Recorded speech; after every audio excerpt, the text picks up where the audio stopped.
Climax pitched not just one, but two different Sonic titles to Sega back in the mid-2000s. By popular vote on Twitter, the first video will be about Sonic the Shadow World. Before we get started, let's make it clear what we're talking about here. A pitch is an effort to get a game picked up by a given company.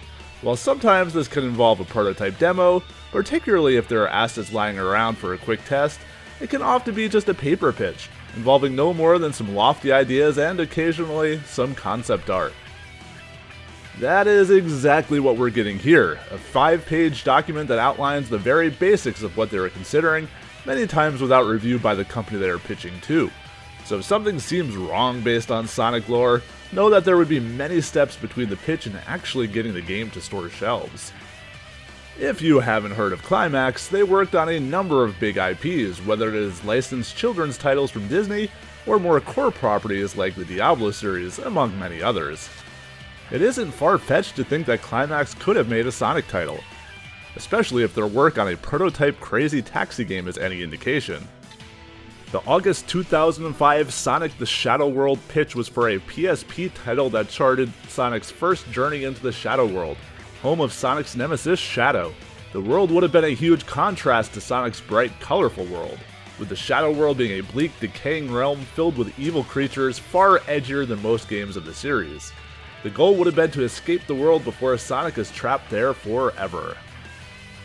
Instead of the bright blue skies, a gloomy, foreboding cloudscape took its place, with dead trees and poisonous weeds throughout the level.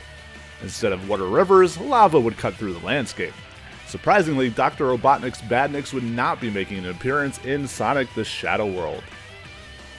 Much like the PSP's Sonic rivals, Sonic the Shadow World would have been a 2D game with 3D graphics, focused on speed and accessibility.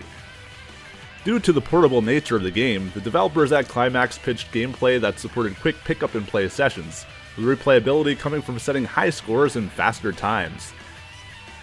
All of the series' popular mechanics would return, including loops and springs. With the use of a 3D engine, the camera would shift depending on the action on screen, even shifting to the front and back rather than just the sides. 3D movement of enemies would allow them to move in and out of the screen too, mixing up standard gameplay just a little bit. While not listing a target frame rate, the developers did want to ensure a fast frame rate at the very least. The story mode was planned to be the typical Sonic action, moving you through progressively harder levels. A time attack mode was also planned, in addition to a boss attack mode that would have challenged players to beat the bosses as quickly as possible. Climax would have utilized the full wireless capabilities of the PSP, including a cooperative mode in which 2 players could play through the single-player levels, one as Sonic and one as Shadow. To provide further incentive, hidden secret areas were planned, only discoverable by those who are playing multiplayer. There would have also been additional cooperative puzzles unlocking further areas for the player to explore. A race mode would have pit player against player, with up to 4 players planned. In addition to making all of the single-player levels available, special levels would have been created exclusively for this mode. Only a single bonus mode was planned, but it doesn't go into detail on what that mode may have actually been. Sadly, that is all the pitch has with it. With the pitch having been created in August 2005, and with Sonic Rivals announced in May 2005, it is possible that Sega didn't want another Sonic title on the PSP at that point. It's not even clear if the title made its way up the chain far enough to be considered by anyone at Sega. In fact, it's not even clear what team at Climax was writing the pitch in the first place. But honestly, that's the danger of looking into pitches, you just can't read into them all that much.